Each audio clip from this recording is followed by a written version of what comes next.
What is autoimmune hepatitis? Why do people get it? And how do you reverse it? Now, I could tell you this from personal experience because I reversed mine in 5 months. So how do you do that? Some really important things that you need to know about autoimmune hepatitis. First, that it's frequently associated with other autoimmune diseases. As a matter of fact, about half of the adults that have autoimmune hepatitis also have a second autoimmune disease. Now, this may explain some of the other symptoms you have been experiencing that aren't your typical autoimmune hepatitis symptoms. Well, what other autoimmune diseases are we talking about here? Well, here are the two really common ones. Celiac disease, really common with people who have autoimmune hepatitis, and primary biliary cirrhosis, otherwise known as PBS. Some other autoimmune diseases that could go along with autoimmune hepatitis: rheumatoid arthritis, ulcerative colitis. We also have Graves' disease and Hashimoto's. What is autoimmune hepatitis? Well, the answer is really very simple. It's when your body's immune system starts attacking your liver cells. Its attack on the liver leads to liver inflammation, hepatitis, and that inflammation eventually leads to liver scarring, which is cirrhosis, and this leads to liver failure. Now, how do you know if you have autoimmune hepatitis? Here's your typical symptoms: joint pain, fatigue, loss of appetite, rashes, jaundice. That's when your skin and your eyes start turning yellow. I had that. My bed sheets were turning yellow. Abdominal discomfort, or just fluid buildup in your abdomen area, or even fluid buildup around your legs or your ankles. All these are typical symptoms of autoimmune hepatitis. Now, something else that you really need to know. The really bad part about autoimmune hepatitis is that the liver is such a resilient organ. It's such a tenacious, powerful organ. It's actually the only organ that can regenerate itself. If you chopped it in half, it would actually, and you took away half of it, it would regenerate the second half, like a lizard tail or a worm. So it's just an incredibly resilient organ. But because it's so resilient, you could be getting liver damage for years and not even know it because it's such a tenacious, resilient organ. And so it's not uncommon, as a matter of fact, for people to start having symptoms when the liver is already 90% damaged. So that's bad news. That means that you get your symptoms and your liver's already 90% gone. This is actually what happened with my mother. With her first round, she actually had 2 battles with autoimmune liver disease, and her first round, it was really advanced by the time she went to the doctor and got the diagnosis. So what does this mean for you? What this means is if you've been diagnosed with autoimmune hepatitis, chances are your liver is really damaged already. And what that translates to is don't mess around. You have to move fast. You have to take this disease seriously. Okay, so now let's answer the big question. Why? Why does autoimmune hepatitis happen? We're going to go through 6 reasons, 6 sources of autoimmune hepatitis. Now, before we get into those specific 6 reasons, I just want to back up for a second and look at the overall picture as to why do autoimmune diseases even happen. First, the formula, the engine that is generating autoimmune diseases is the formula. Just memorize this formula: genetics plus toxins. Genetics plus toxins. That's the engine that's driving this whole thing. You have a genetically susceptible person who repeatedly gets exposed or encounters certain toxins that set off, that trigger the autoimmunity. And these toxins, for a variety of reasons, cause the body to start attacking itself. I won't get into all the science behind that, but there's several mechanisms.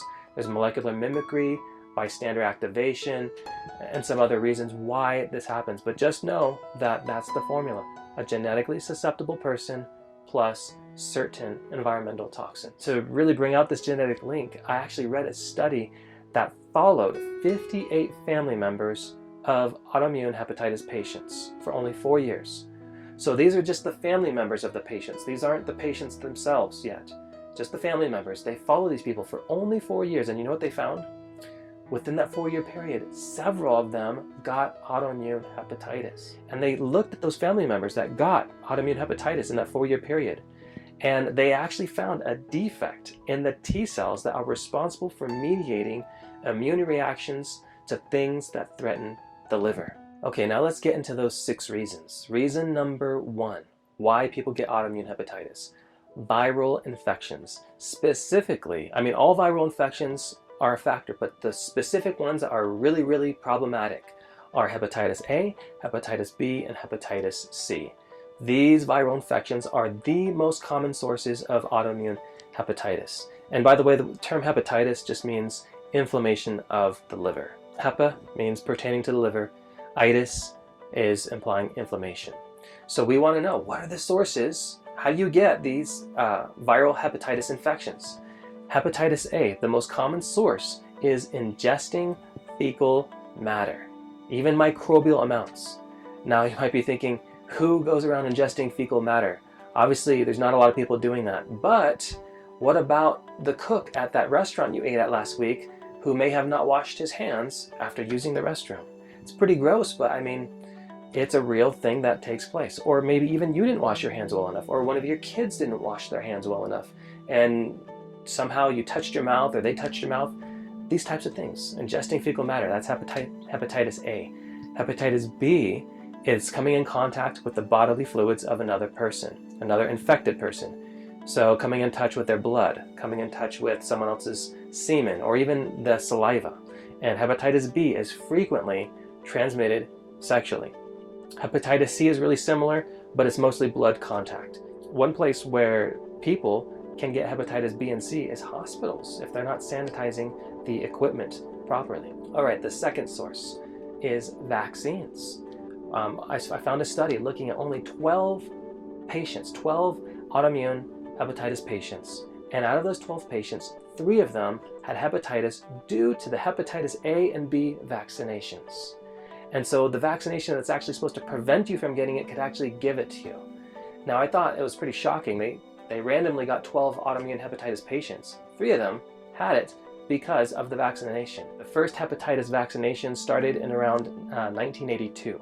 So if you were 6 years old or younger during 1982, you probably got the hepatitis vaccination. I got it. My wife got it. People our age, people who were 6 or under around 1982 got it. And so it could be that that vaccination was the beginning of your liver trouble. It's possible. We have documented studies proving that people can get it just from the vaccination. Source number 3, medications. That's right, medications. Which ones? Well, to describe which ones, let me read to you an excerpt from the study where I got this information. Drug-induced liver injury is a potential complication of nearly every medication that is prescribed, because the liver is central to the metabolic disposition of virtually all drugs and foreign substances. So which medications? All of them. Virtually all of them. Now some are worse than others, we're going to look at those, but every time you take a medication, it's actually a liability to damage your liver, contributing or causing autoimmune hepatitis. Now look at these quick facts here. This is pretty interesting. Drug-induced liver injury is the most frequent reason for the withdrawal of drugs on the market. So these are FDA-approved drugs on the market that had to be pulled. What's the most frequent reason for these being pulled? Drug-induced liver injury. Drug-induced liver injury accounts for more than 50% of cases of acute liver failure in the United States. 50%, that's huge. Thirdly, more than 75% of cases of unusual drug reactions result in liver transplant or death. Okay, so what do I mean by unusual drug cases? So these are reactions to drugs that the pharmaceutical companies didn't expect, that the scientists didn't see in clinical trials. So this happens sometimes. People have these bad reactions to meds. Of the people that have these unusual reactions, 75% end up in death or a liver transplant. So every time you're taking a med, you are playing Russian roulette, you're rolling the dice with your liver. Let's look at the most common drugs associated with this, with the autoimmune hepatitis and just really damaging your liver in general. First one, Tylenol. Tylenol, as a matter of fact, is the most common cause of liver failure. That's from Mayo Clinic. Tylenol, the most common cause of liver failure in the US. And this is just a short list of ones that have been shown to hurt the liver and even be associated with autoimmune liver hepatitis. All right, Number 4, source 4, gut dysbiosis. So the liver is on the receiving end of whatever is going on in your gut, good or bad. So if you have a sick, deranged gut situation, if it's toxic, the liver is going to be taking the brunt of that. And what gut dysbiosis is, it's an imbalance in the gut bacteria inside the intestine. And this is going to hurt the liver. This imbalance is actually, we're finding more and more research how devastating it is to our bodies. So gut dysbiosis really sets you up for a damaged liver, and even sets you up for autoimmune liver hepatitis. So how do you get gut dysbiosis? I'll just boil it down for you. 2 quick sources: junk food and medications. Those are 2 ways to wipe out your good gut bacteria and feed your bad gut bacteria. Okay, number 5, source number 5, bad blood. Now, who knows what the liver does? The liver does lots of things, right? What's one of its main functions? One of the main functions of the liver is to filter blood, to filter the blood in the body. It filters some around 70% of the blood in your body. Now, if your blood is dirty, if your blood is toxic, what's that going to do to the liver? It's going to affect the liver. It's going to compromise the liver. Now, I can't say that bad blood causes autoimmune liver hepatitis, but it's kind of like gut dysbiosis, where it creates such a burden on the liver. It really makes for a ripe situation for autoimmune hepatitis to happen, for the body to start attacking its own liver. So bad blood. And again, how do you get bad blood? Junk food. And you are what your blood is, essentially. And junk food does not convert over to good blood. Also, if you have an infection in your blood, that's obviously going to put a burden on the liver. That would be an example of bad blood. Also, not drinking enough water, not getting adequate water intake is going to hurt your blood situation. It's going to make it toxic.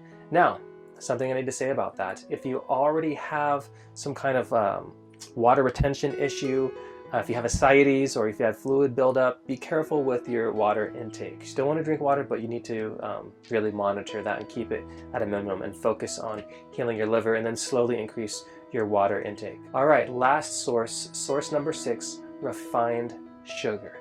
Refined sugar does damage to your liver. Glucose is not processed by the liver. The liver doesn't have to process glucose, but it does have to process fructose. So what has fructose? Well, there's a lot of sources of it, even fruits. Now, here's the thing. Maybe you're thinking, well, am I going to damage my liver by eating a peach or a mango? No, you're not. What studies have found is that fructose is only toxic when it's done in excessive amounts, when it's ingested in high concentrated amounts. And when it is, it becomes a potent liver toxin.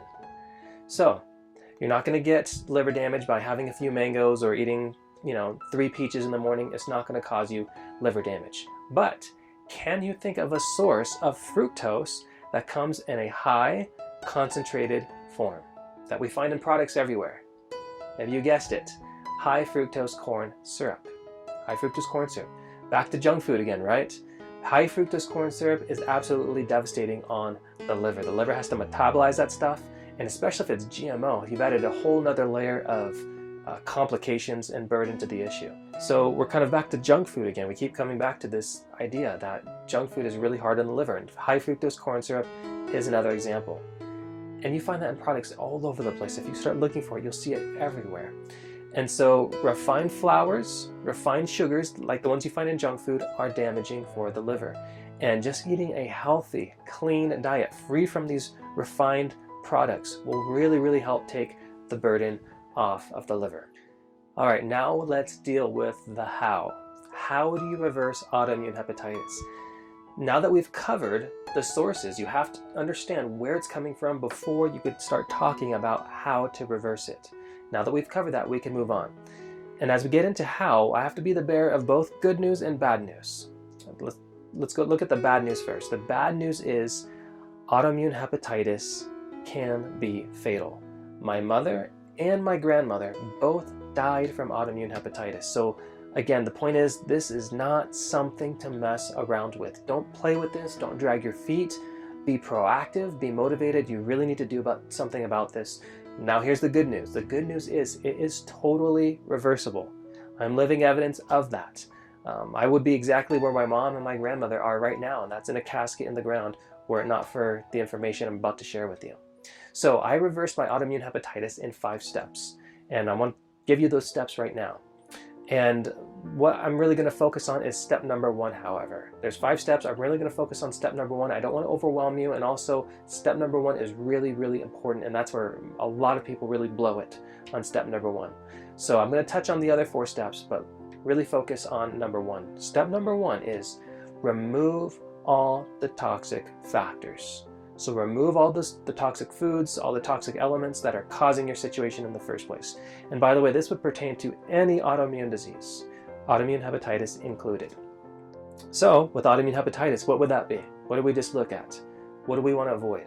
We want to avoid those 6 sources that we talked about. So we want to avoid those sources of viral hepatitis. So don't share needles, don't share razors, even toothbrushes with people who you don't know. Don't share that stuff with people. Also, remember with hepatitis B and C, who are you sleeping with? Who are you sharing a bed with? 50% of people who have hepatitis C don't know they have it. And almost 70% of people who have hepatitis B don't know they have it. So these are people who are infected and don't even realize they have it. So those are huge numbers. So are you having unprotected sex? Do you have multiple partners a year? The partner you're with, have they been tested? These are all really serious considerations. Also, medications, we looked at that. They really hurt and damage the liver. They contribute to autoimmune hepatitis. So we want to pull back from those as much as possible.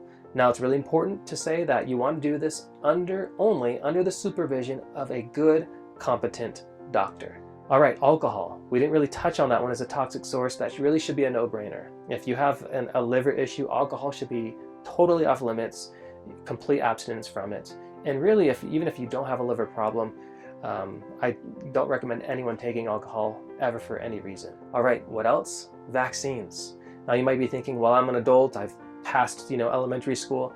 They still have vaccines for adults. If you go to another country, if you, the flu vaccine as a matter of fact. So it's still an issue for adults. And not just that, what do you do about the toxicity that's in your body from the vaccines that you took when you were a kid? The hepatitis vaccine that you took when you were a kid could be what's triggering the beginning of the triggering of the autoimmune hepatitis problems you're having right now. So what do you do with that? That's covered in step number 4, how to deal with that toxicity. And also, bad blood, gut dysbiosis. Again, we want to avoid those things. So avoid eating those junk foods. And just to name a few, we're talking about pizzas, fast foods, TV dinners, donuts, Twinkies, cookies, sodas, sugary cereals. I mean, you know what they are, right? I really shouldn't have to give a long list of what they are. You know what junk foods are. We need to stay away from those. Okay, another food that you need to avoid, one that we haven't covered so much yet, is gluten.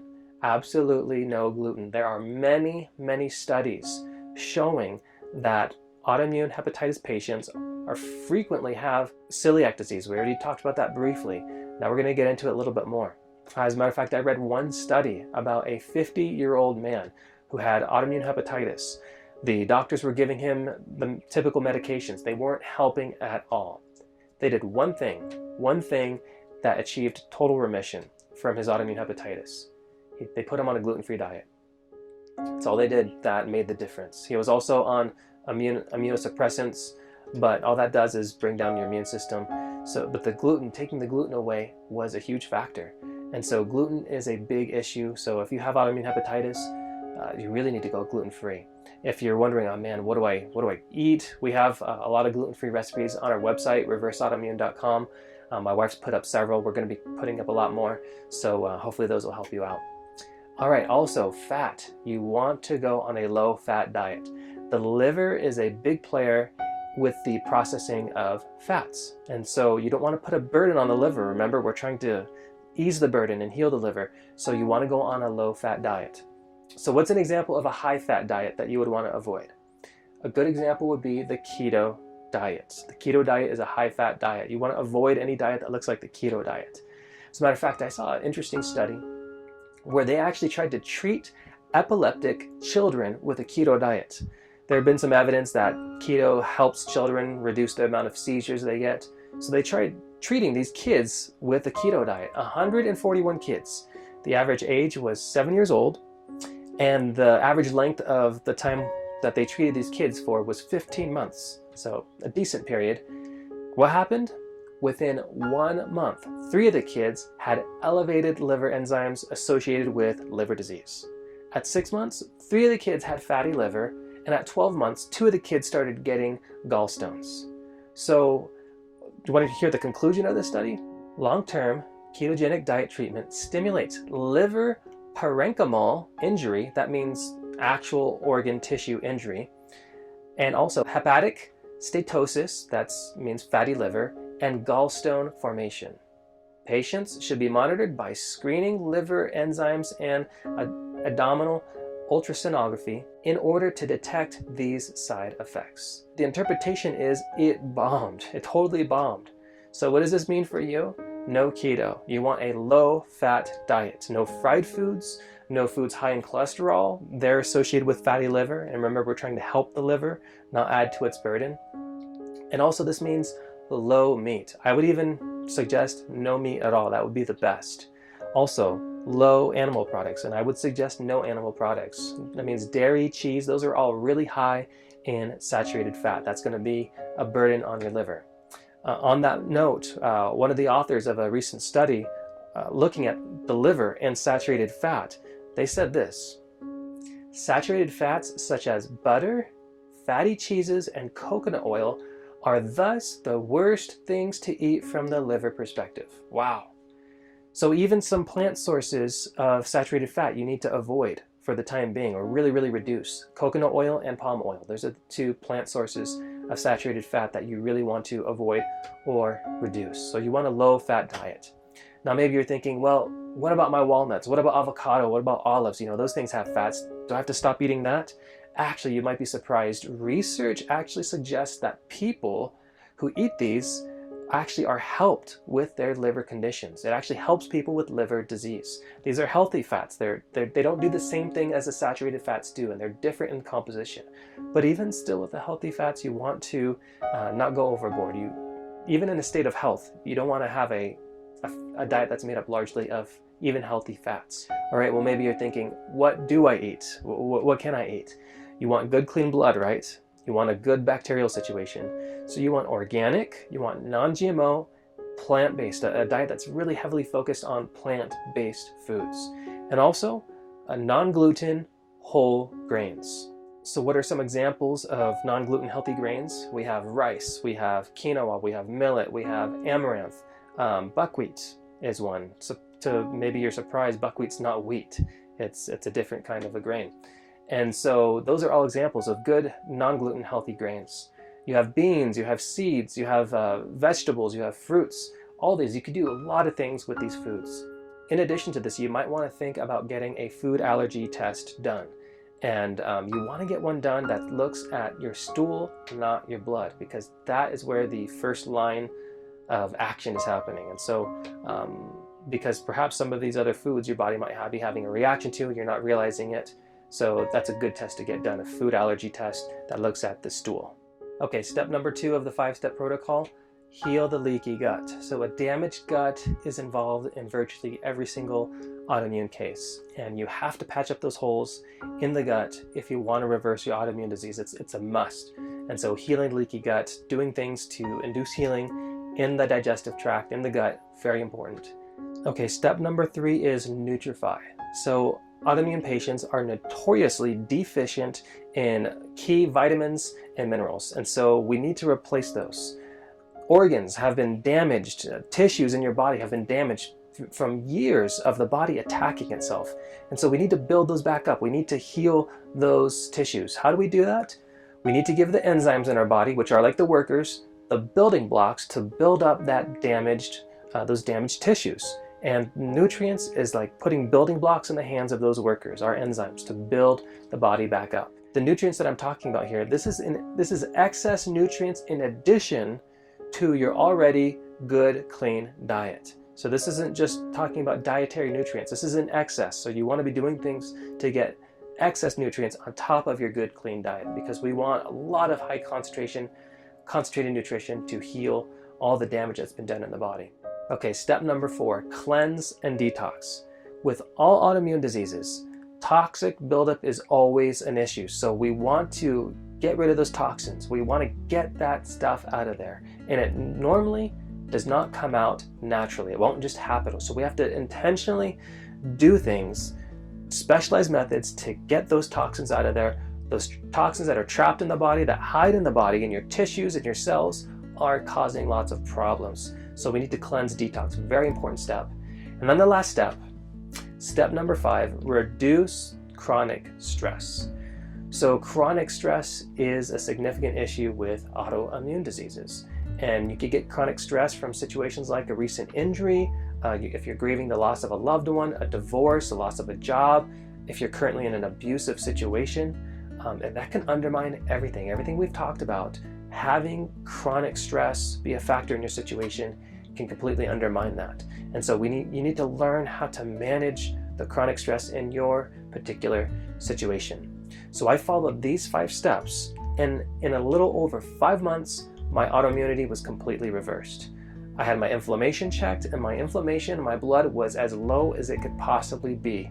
It's on a scale of 1 to 15. Check the sedimentation rate. Scale of 1 to 15, it was 1. My doctor said only 1% of my patients have inflammation this low in the body. So this protocol really worked. And I had my liver looked at. My liver looked excellent. It looked really, really good. So on our website, we have 4 ebooks about how to reverse fatigue, how to reverse rashes, about how I reversed my autoimmune disease. 3 of those ebooks are free. So go ahead and follow the link in the description below and help yourself to those ebooks. Well, do you have any questions? Is there something I missed? Is there something specific about your situation that you would hope I talked about? Tell me in the comments below. Let me know. I hope this information has been helpful to you, and may you be blessed in your pursuit of health.